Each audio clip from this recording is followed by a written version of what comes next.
तो आज हम एक बहुत ही कह सकते हैं एक बहुत पुरानी लेकिन उतनी ही पावरफुल कहानी में उतरने वाले हैं। हाँ बिल्कुल। एक 5 साल के बच्चे की कहानी है, ध्रुव की। और ये सिर्फ कहानी नहीं है, ये इस बात की पड़ताल है कि कैसे अपमान, महत्वाकांक्षा और आध्यात्मिक संकल्प मिलकर कुछ असाधारण कर सकते हैं। हाँ, और हम ये समझने की कोशिश करेंगे कि कैसे एक पब्लिक ह्यूमिलिएशन, एक अपमान, बिल्कुल, कैसे एक बच्चे के मन का दर्द उसे ब्रह्मांड का सबसे बड़ा सम्मान दिलाने की वजह बन सकता है।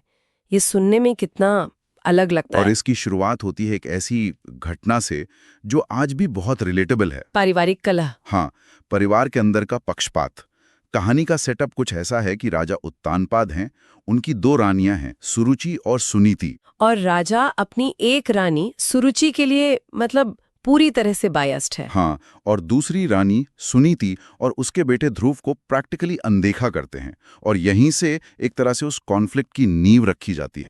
ये एक क्लासिक रॉयल ड्रामा जैसा लगता है ना, लेकिन इसका कोर इमोशनल नेग्लेक्ट में है। अच्छा। राजा का अपनी पसंदीदा रानी के मोह में अंधा होना सिर्फ एक पर्सनल चॉइस नहीं है, ये एक तरह की पारिवारिक लापरवाही है। और राजा की यही चुप्पी, उनका एक्शन ना लेना, हाँ, उनका कुछ न कहना, यही ध्रुव के दर्द का सबसे बड़ा कारण बनता है। तो कहानी का टर्निंग पॉइंट आता है जब 5 साल का ध्रुव अपने पिता राजा उत्तानपाद की गोद में बैठने के लिए आगे बढ़ता है, और वहीं सबके सामने। हाँ। और तभी उसकी सौतेली माँ सुरुचि उसे रोक देती है। यहाँ सिर्फ शब्दों का तीखापन नहीं है, ये पब्लिक ह्यूमिलिएशन की साइकोलॉजी है।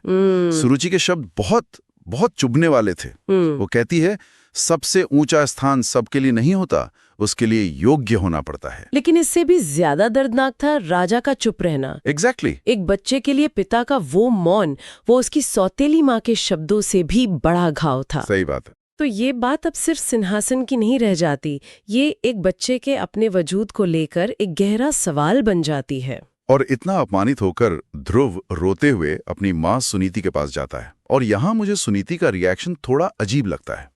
बताइए। एक माँ होने के नाते उन्हें अपने बेटे के लिए लड़ना चाहिए था, लेकिन वो उसे भाग्य स्वीकार करने को कह रही हैं। ये उनकी कमजोरी है या उस दौर की कोई सामाजिक सच्चाई है? ये एक बहुत अच्छा सवाल है, और इसे दोनों तरह से देखा जा सकता है। एक नजरिए से ये उनकी बेबसी को दिखाता है कि उनके पास कोई शक्ति नहीं थी। हाँ, कि एक उपेक्षित रानी के पास कोई पावर नहीं होती। लेकिन दूसरे नजरिए से देखें तो ये उस दौर की एक गहरी दार्शनिक समझ को भी दिखाता है, जहाँ कर्म और भाग्य को जीवन का आधार माना जाता था। अच्छा। वो कहती हैं कि शायद सुरुचि ने पिछले जन्मों में बेहतर कर्म किए हैं, पर अनजाने में उनकी यही सलाह ध्रुव के लिए एक ट्रिगर पॉइंट बन जाती है। कैसे? मतलब वो तो उसे हार मानने को कह रही थी। ध्रुव भाग्य को स्वीकार करने से इनकार कर देता है। वो सोचता है अगर भाग्य अच्छे कर्मों और भगवान को प्रसन्न करने से बनता है तो ठीक है, तो मैं खुद बनाऊंगा। हाँ, वो कहता है मैं सीधे सबसे बड़ी शक्ति भगवान विष्णु के पास जाऊंगा और अपना भाग्य खुद बनाऊंगा। माँ के शब्दों ने उसे हार मानना नहीं सिखाया, बल्कि एक बहुत बड़ा रास्ता दिखा दिया। और यहीं से कहानी एक पर्सनल फैमिली ड्रामा से निकलकर एक एपिक स्पिरिचुअल क्वेस्ट में बदल जाती है। बिल्कुल। 5 साल का ध्रुव बदला लेने या सिंहासन पाने के बारे में नहीं सोच रहा, बल्कि कुछ ज्यादा स्थायी, एक ऐसा वरदान जो किसी और के पास ना हो, हासिल करने का फैसला करता है। लेकिन क्या ये सच में परिपक्वता है, या ये एक बच्चे का अहंकार है जो अब सिंहासन से भी कुछ बड़ा चाहता है? मतलब it feels like a cosmic one-upmanship. Fascinating point. और शायद शुरुआत में ये दोनों का मिक्स ही था। बच्चे का अहंकार तो था ही, जिसे चोट पहुंची थी। बिल्कुल। वो अपनी सौतेली माँ को गलत साबित करना चाहता था। लेकिन खास बात यह है कि उसकी एम्बिशन का स्केल बदल गया। वो उसे किसी छोटे मोटे तरीके से नहीं हराना चाहता था। वो कुछ ऐसा करना चाहता था जिसकी वो कल्पना भी ना कर सके। एग्जैक्टली। उसका लक्ष्य भौतिक दुनिया मतलब सिंहासन से हटकर आध्यात्मिक दुनिया की ओर चला गया। और उसका ये संकल्प इतना मजबूत होता है कि वो घर छोड़कर जंगल की ओर निकल पड़ता है, और वहां उसकी मुलाकात होती है 7 ऋषियों से, सप्तऋषियों से। और ये मुलाकात बहुत अहम है। सप्तऋषि सिर्फ ऋषि नहीं है, वो ब्रह्मांडीय व्यवस्था और धर्म के संरक्षक माने जाते हैं। अच्छा। तो जब वो एक 5 साल के बच्चे में इतनी दृढ़ता देखते हैं तो वो भी हैरान रह जाते हैं। वो उसे समझाने की कोशिश भी करते हैं। हाँ, वो कहते हैं कि सुख दुख तो जीवन का हिस्सा है, अपमान को दिल पर नहीं लेना चाहिए। लेकिन ध्रुव का संकल्प अटल था। वो कहता है मुझे शांति का रास्ता नहीं, सम्मान का रास्ता चाहिए। वाओ। उसकी इस क्लैरिटी को देखकर वो उसे आशीर्वाद देते हैं। तो अब ध्रुव जंगल में अकेला है, ध्यान लगाने की कोशिश कर रहा है, लेकिन जाहिर है ये आसान नहीं था। बिल्कुल नहीं। दिन बीतते जाते हैं, कुछ नहीं होता। उसका शरीर थकने लगता है, मनोबल गिरने लगता है, वो लगभग हार मानने ही वाला होता है। और अक्सर ऐसी कहानियों में हम देखते हैं कि जब नायक पूरी तरह से अकेला और निराश होता है, तभी एक गुरु या कह सकते एक मार्गदर्शक का आगमन होता है। और यहाँ वो भूमिका नारद मुनि निभाते हैं। हाँ, और नारद एक गाइड भी है और एक एग्जामिनर भी। वो आते ही ध्रुव के संकल्प को टेस्ट करना शुरू कर देते हैं। वो कहते हैं, जंगल खतरों से भरा है, मौसम बदलेगा, जंगली जानवर हैं, तुम एक बच्चे हो, कैसे टिक पाओगे? और ध्रुव का जवाब बहुत सरल लेकिन गहरा था।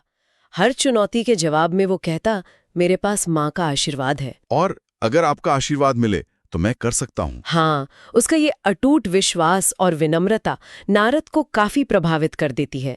उन्हें एहसास होता है कि ये कोई बचकाना जिद नहीं है, ये सच्ची आध्यात्मिक प्यास है। बिल्कुल। और तब नारद उसे वो टूल देते हैं जिसकी उसे जरूरत थी। 12 अक्षरों वाला शक्तिशाली मंत्र, ओम नमो भगवते वासुदेवाय। और ये सिर्फ कुछ शब्द नहीं थे, इसे एक अनाम ऊर्जा जो उसके रक्त में प्रज्वलित हो रही थी, ऐसा कहा गया है। मतलब एक सोनिक की तरह। हाँ, एक तरह से। मंत्र विज्ञान में हर मंत्र को एक खास डिवाइन फ्रीक्वेंसी की की माना जाता है। तो इस मंत्र ने ध्रुव की जो बिखरी हुई मानसिक ऊर्जा थी, उसे एक पॉइंट पर फोकस करने का जरिया दिया। अच्छा, तो उसकी तपस्या को एक स्ट्रक्चर मिल गया। हाँ, इसने उसकी तपस्या को एक रैंडम एफर्ट से एक हाईली फोकस्ड स्पिरिचुअल प्रैक्टिस में बदल दिया। और इस मंत्र के साथ ध्रुव की तपस्या इतनी तीव्र हो जाती है कि कहा जाता है कि पूरे ब्रह्मांड में कंपन होने लगता है। देवता घबरा जाते हैं। उन्हें किस बात का डर था? एक 5 साल के बच्चे से? ये समझने के लिए हमें तपस्या के कॉन्सेप्ट को समझना होगा। तपस्या का मतलब सिर्फ ध्यान लगाना नहीं है। अच्छा। वैदिक परंपरा में इसे एक तरह की आध्यात्मिक ऊर्जा या तप पैदा करने की प्रक्रिया माना जाता है। और ये इतनी शक्तिशाली ऊर्जा होती है कि ये ब्रह्मांड के नियमों को भी प्रभावित कर सकती है। तो देवताओं को लगा कि वो उनकी शक्ति छीन लेगा। हाँ, उन्हें डर था कि ध्रुव ये शक्ति शायद उनका सिंहासन यानी इंद्र का पद छीनने के लिए इकट्ठा कर रहा है। ये पावर डायनामिक्स का एक दिलचस्प खेल है, जहाँ एक इंसान अपने संकल्प से कॉस्मिक बैलेंस को बदलने की क्षमता हासिल कर रहा था। तो उसे रोकने के लिए वो हर संभव कोशिश करते हैं। यहाँ कहानी बहुत इंटेंस हो जाती है। बिल्कुल, वे उसकी तपस्या में बाधा डालने के लिए हर तरीका अपनाते हैं। ये एक तरह का साइकोलॉजिकल वॉरफेयर है। जैसे राक्षस उसे डराते हैं, जंगली जानवर उस पर हमला करने का नाटक करते हैं, मौसम उस पर कहर बरसाता है। ये सब बाहरी बाधाएं असल में उसकी भीतरी ताकत को परखने का तरीका थी। और सबसे बड़ी परीक्षा तब आती है जब इंद्र खुद ध्रुव की माँ सुनीति का रूप धरकर उसके सामने आते हैं। हाँ, और उसे घर चलने के लिए कहते हैं। ये तो इमोशनल मैनिपुलेशन की हद थी। ये तो सबसे मुश्किल परीक्षा रही होगी। बिल्कुल, अपने संकल्प को तोड़ने के लिए अपनी माँ की ममता भरी पुकार को अनदेखा करना। लेकिन ध्रुव अब पूरी तरह से स्थिर हो चुका था। अटल। हाँ।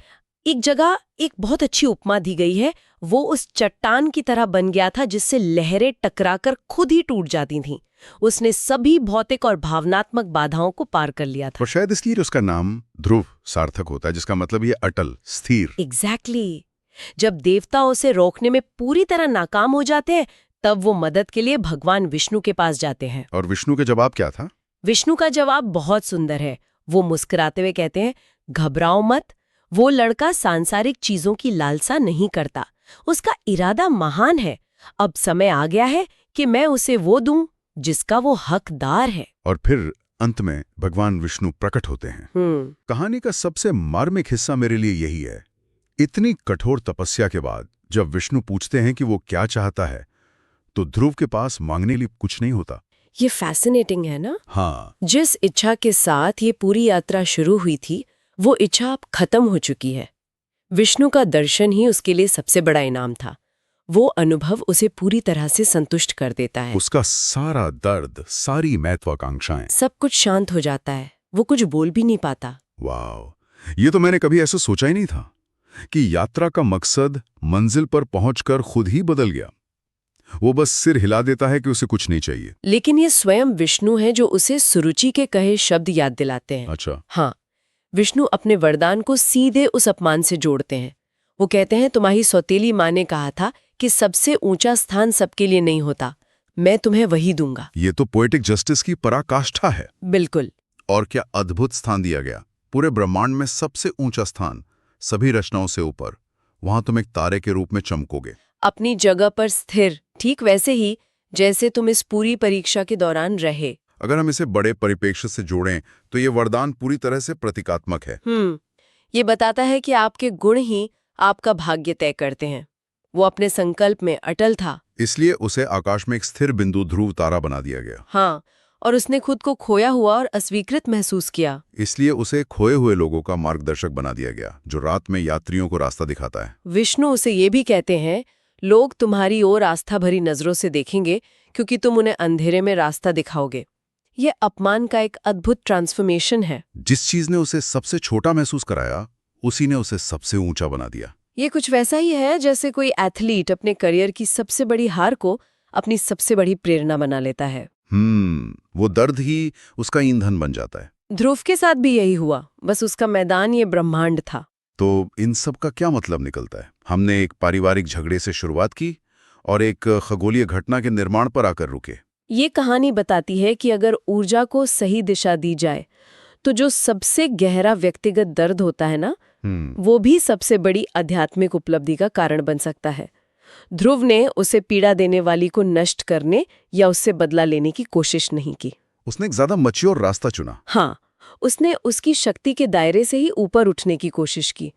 उसने एक नकारात्मक अनुभव को एक ब्रह्मांडीय महत्वाकांक्षा में बदल दिया। ये कहानी आज के समय में भी बहुत रेलेवेंट लगती है, जहां लोग अक्सर रिजेक्शंस और ह्यूमिलिएशन से टूट जाते हैं। बिल्कुल। ये दिखाती है कि उस ऊर्जा को विनाशकारी बनाने के बजाय रचनात्मक कैसे बनाया जा सकता है। सही बात है।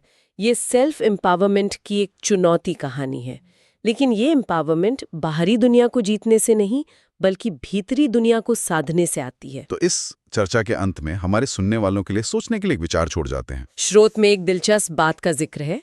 विष्णु ध्रुव को कहते हैं, अपने राज्य में वापस जाओ। वो तुरंत तारा नहीं बनता। नहीं, उसे पहले वापस जाकर अपना जीवन जीना है, एक राजा के रूप में शासन करना है, और ये सोचने के लिए एक महत्वपूर्ण प्रश्न छोड़ जाता है। क्या? कि जिस व्यक्ति ने ईश्वर का साक्षात दर्शन किया हो और जिसे सितारों के बीच एक स्थान का वचन मिला हो, वो एक राजा के रूप में अपना बाकी का सामान्य जीवन कैसे बिताएगा? क्या वो छोटे मोटे दरबारी झगड़ों और प्रशासनिक कामों में दिलचस्पी ले पाएगा? हाँ, दुनिया को देखने का उसका नजरिया कैसा होगा?